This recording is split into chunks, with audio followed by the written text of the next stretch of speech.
Welcome to Explorer Online Radio, the home of reliable and authentic news. Today is 20th August 2023. I am Chalimpa Priscilla. First, the headlines. President Museveni pledges support for an Afro-Arab Youth International headquarters. 10 people reported dead after consumption of bad waraji. Azimio and Kenya Kwanza talks to resume Monday. The news in detail.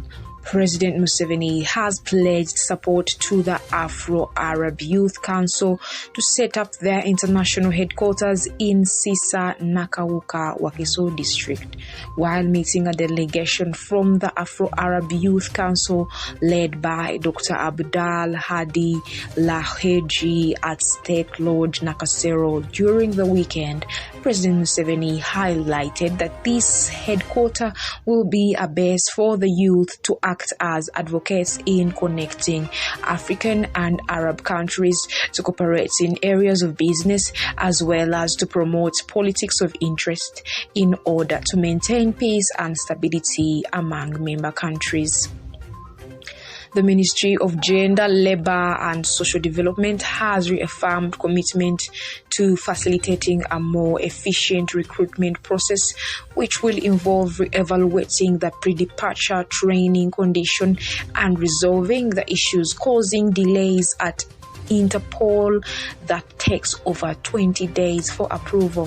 While meeting with the board of the Uganda Association of External Recruitment Agencies UAERA on Saturday, the Minister of Gender, Labour and Social Development, Honorable Betty Amongi, highlighted that the government is actively exploring opportunities to diversify bilateral labour agreements with other countries.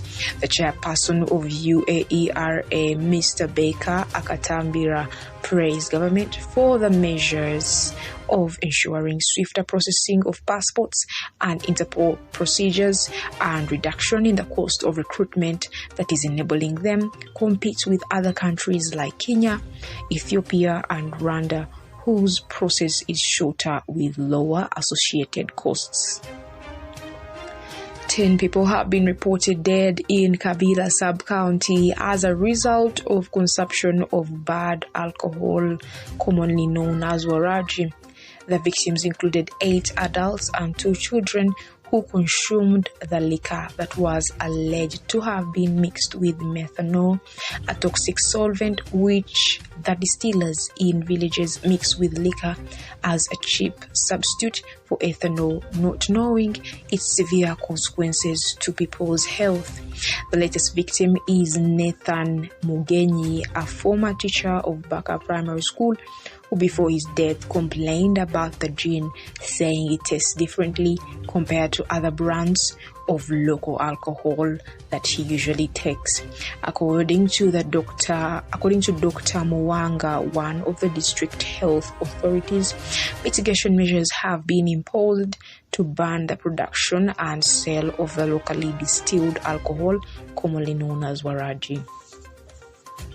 6 people have been arrested in connection with the theft of 16 million shillings from the Navy Workers Savings and Credit Corporation Organization Limited. According to police, unidentified criminals broke into the circle's premises in Navy municipality during the night and took off with money along with 2 tablet phones used for urgent banking. Among the detained suspects are the circle manager, cashier, security guard on duty, and 3 other circle staff members.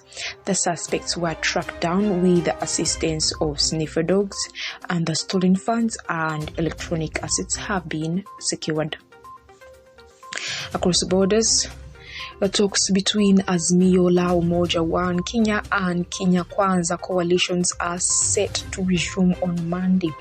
The 2 sides are set to agree on the agenda of the meeting, given that the 2 political teams have different sets of issues they believe are critical in the bipartisan talks.